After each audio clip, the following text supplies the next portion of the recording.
Nesse vídeo você vai aprender 3 lições sobre como se preparar e como responder perguntas difíceis em provas orais. Toda prova de seleção de mestrado costuma ter uma fase em que você vai fazer uma defesa oral, em que você vai apresentar o seu projeto e em que os membros da banca vão fazer perguntas a você. O que eu vou falar aqui se aplica para esse tipo de prova, mas se aplica também para defesas de TCC, para defesas de dissertação e, quiçá, defesas de tese. Então eu vou contar para vocês aqui as 3 lições que eu aprendi no dia que eu dei a pior resposta da minha vida numa prova oral, que por acaso foi na prova oral de seleção de mestrado do ano de 2015. Nesse ano de 2015, eu já estava tentando fazer a seleção de mestrado pela segunda vez. Eu já estava bastante nervoso, né? Porque eu já não tinha passado no ano passado. No ano de 2014,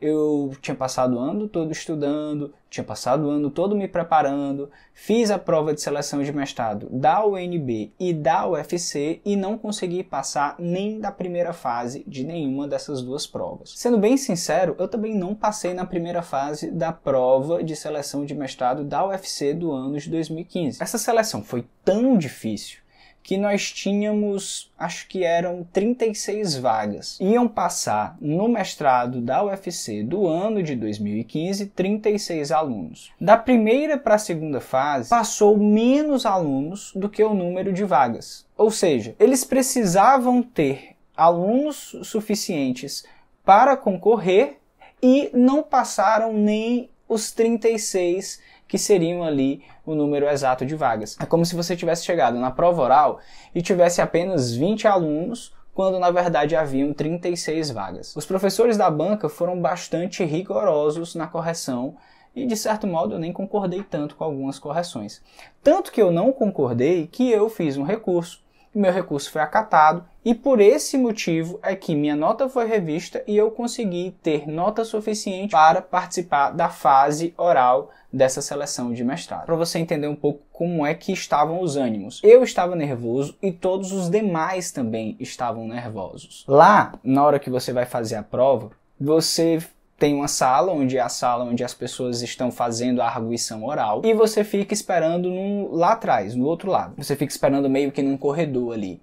E nesse corredor estavam todos os candidatos que queriam passar na prova. Eu até estava tranquilo quando eu cheguei, mas na medida que eu fui ficando lá com aquela galera, eu fui absorvendo o nervosismo desse pessoal. Tinha gente que se tremia, tinha gente que não parava de olhar para o papel. Ficar ali naquele ambiente realmente foi algo que me deixou ainda mais nervoso. Considerando que eu tive que esperar ali quase 1 hora e meia para ser chamado para a minha prova, eu fiquei ali realmente num momento de tensão, né? Num momento em que eu não sabia direito o que fazer, enfim. Eu estava tentando revisar o texto, eu pegava meu projeto e lia e relia, mas já não absorvia mais nada. E aí o que aconteceu? Eu fui chamado. Chamaram meu nome, Francisco Salles e tal, e eu entrei na sala. Quando eu entrei na sala, qual foi o ambiente que eu observei? Eu olhei para a esquerda e tinha vários alunos sentados. Essas provas orais, elas podem ser observadas por outros alunos, né? Outras pessoas podem ficar ali como membros observadores da prova. Pessoas que estão assistindo a seleção, é normal isso acontecer. E tinha muita gente nessa seleção especificamente. Tinha colegas amigos meus, tinha pessoas que eu não conhecia, tinha outros professores, tinha bastante gente. Do outro lado, sentados na mesa da banca examinadora, havia os 3 professores. E aí, só para você ter uma ideia, lá na UFC, essa mesa, ela é um negócio elevado. É como se fosse aquelas mesas de juízes de tribunal dos Estados Unidos. Então eles ficam super elevados, é um negócio de madeira, todo bonito e tal. Você quase não consegue enxergar eles e você vai sentar numa outra cadeira que fica ali na frente deles. Então, a sua posição como aluno é uma posição de inferioridade. Você olha para cima para poder responder as perguntas e eles fazem as perguntas a você. Então já é uma condição que por si só é um pouco estranha, né? É um pouco diferente do comum. E aí, dessa banca examinadora, havia uma professora especificamente, que era uma professora do qual eu acreditava que ia ser a pessoa mais tranquila dessa banca em relação ao meu trabalho. Porque essa professora, ela tinha sido minha professora na graduação. Ela me conhecia da graduação, ela sabia que eu era um bom aluno, eu tinha um bom relacionamento com ela. Daquelas pessoas, pelo menos havia um rosto ali que era o rosto que me dava mais tranquilidade por ser um rosto conhecido, por eu ter uma ideia de como é que ela costumava fazer as perguntas e tudo mais. Porém, essa professora, muitos alunos não gostavam dela. Ela é aquele tipo de professora que não anda, né? Ele flutua, não fala com os alunos direito e tal. Eu tinha uma boa relação com ela, mas eu sabia que ela era um pouco assim. Ela tinha um nariz super empinado, né? Vamos chamar essa professora de Narizinho, pra gente melhorar aqui a conversa. Olha, e se essa professora tinha um nariz empinado, eu cheguei nessa prova com o nariz rebaixado, mais rebaixado do que esse carro aqui da PRF que vai aparecer para você enquanto eu estiver falando. Sério, eu tava muito nervoso, muito ansioso. A minha principal preocupação era saber se eu ia conseguir responder a todas as perguntas que iam ser me feitas. Meu principal medo era fazerem alguma pergunta que eu não soubesse a resposta. Seja uma pergunta sobre o meu projeto, seja uma pergunta sobre conhecimentos gerais. Eu estava realmente muito preocupado. Eu já tinha criado alguns mecanismos para tentar ganhar tempo caso me fizesse alguma pergunta desse tipo, mas a verdade é que eu estava muito nervoso, estava com muito medo de vir uma pergunta que eu não soubesse a resposta. Olha, eu me preparei muito, eu fiz um glossário de conceitos, eu peguei meu projeto, eu analisei meu projeto, eu realmente tentei me preparar o máximo possível, mas ainda assim eu cheguei lá muito ansioso e muito nervoso. Olha, uma prova dessa costuma ter mais ou menos ali 10 a 15 minutos. Quando eu sentei, o tempo já não passou a correr do mesmo modo como ele corre no dia a dia, né? E aí foram feitas várias perguntas, os professores fizeram perguntas ligadas ao tema que tinha sido sorteado para mim, porque eu não sei se você sabe, mas, por exemplo, na seleção da UFC, o que acontece? A prova oral é marcada, por exemplo, para o dia 24. No dia 23, 24 horas antes da prova, é sorteado um tema, e esse tema vai ser sorteado entre os candidatos que passaram para a seleção na fase oral, e aí você vai ter 24 horas para estudar esse tema e estudar para o projeto de pesquisa, né? Eu peguei o meu tema, que era ligado a controle de condicionalidade, chegando lá na prova, todas as perguntas de controle deu certo. Então, esse que era um dos principais medos que eu tinha, foi ok, foi tranquilo, foi melhor do que eu imaginei. Mas chegou um momento em que a professora, aquela professora que eu achei que ia ser tranquilo, aquela professora que eu achei que não ia ter qualquer dificuldade ou problema, ela virou para mim: olha, Salles, li aqui o seu projeto, vi que você apresenta dois autores, o autor Niklas Luhmann e o autor Jacques Derrida, e eu entendo que esses dois autores não são compatíveis. Eu acredito que você está cometendo aqui um sincretismo metodológico e eu penso que esses dois autores não podem ser trabalhados dentro de um mesmo trabalho, junto com um mesmo marco teórico. E eu gostaria que você comentasse sobre isso. Olha, professora, eu entendo as suas considerações, mas eu não concordo. Veja bem, se você leu o meu projeto, você vai saber que nesse projeto eu explico muito bem quais são os pontos de conexão entre a teoria dos sistemas de Luhmann e a teoria desconstrutivista de Derrida. Inclusive, eu não só não concordo com a sua observação, eu não entendo que eu realizei o sincretismo metodológico. Inclusive, lá nas referências bibliográficas, você vai ver que tem pelo menos 3 autores citados que partem exatamente do mesmo referencial, tanto da teoria dos sistemas de Luhmann, quanto da teoria de desconstrução do Jacques Derrida. Logo, eu entendo o que você fala, mas eu não concordo e eu apoio a minha discordância nas minhas próprias referências que demonstram que é possível trabalhar esses dois autores. Isso é o que eu gostaria de ter dito, mas não foi isso que eu disse. O que eu falei foi: então, eu tô com sede, deixa eu beber um pouco d'água.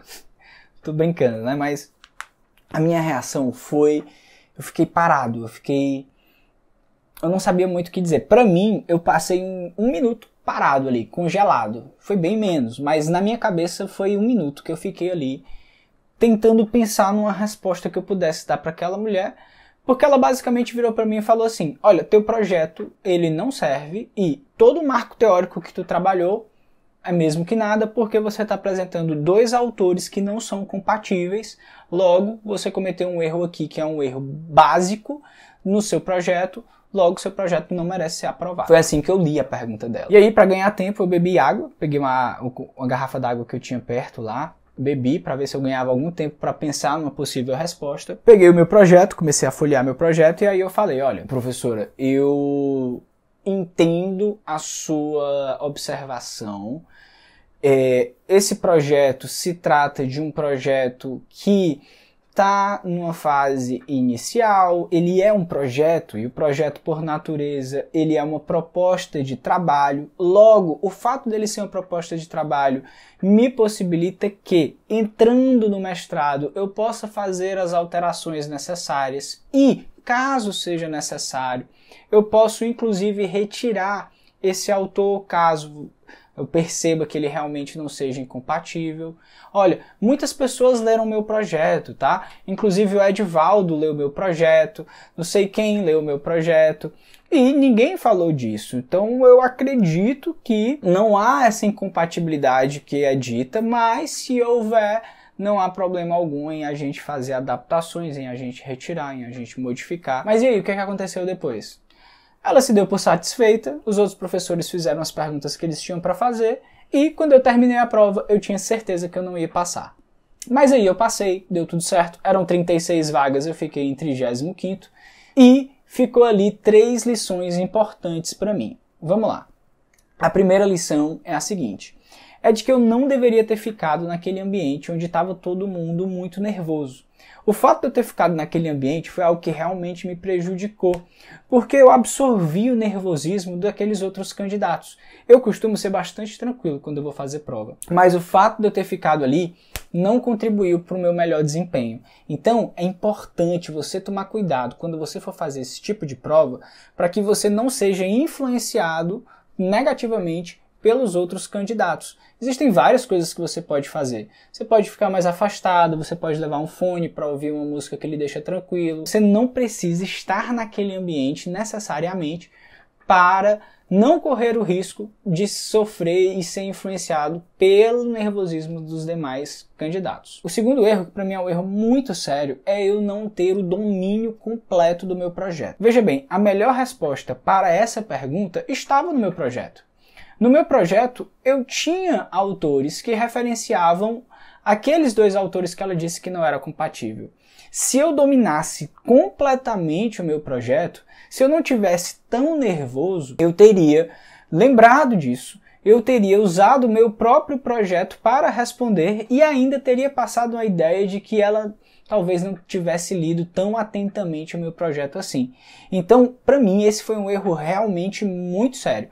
É não ter o domínio e o controle total do meu projeto, que junto com o nervosismo fez com que eu não desse uma resposta tão boa. E o terceiro erro, eu deveria ter acreditado mais no meu projeto. Eu deveria ter defendido mais o meu projeto.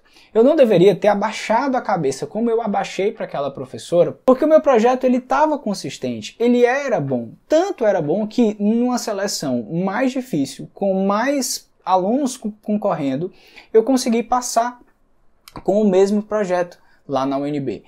O meu projeto ele não estava ruim. A sensação que eu tive depois de tudo que passou foi que aquela professora talvez não tenha lido tão bem o meu projeto assim. E eu não falo aqui de forma arrogante, tá? É muito comum que isso aconteça porque esses professores têm que ler tantos projetos para fazer essas seleções e é normal que em um ou outro ali não tenha tido o tempo necessário para ler com a cautela necessária aquele projeto. E aí, se eu entendesse naquela época que a fase oral é justamente a fase em que você tem que defender o seu projeto, que você tem que provar para os professores que a sua ideia é uma ideia boa, é uma ideia válida, é uma ideia consistente, se eu tivesse isso mais claro na minha mente, eu teria certamente defendido mais o meu projeto. Existem várias formas que eu poderia ter respondido melhor e eu poderia ter defendido mais o meu projeto, ao invés de simplesmente ter baixado a cabeça e ter dito que você tá certa. Se eu passar no mestrado, eu mudo. Foi isso que eu respondi, né? Isso não é a melhor resposta. Essas foram as 3 lições que eu aprendi nesse dia, que eu espero que você nunca tenha que passar por isso, mas se for passar, eu espero que você lembre dessa história e não cometa os mesmos erros que eu cometi.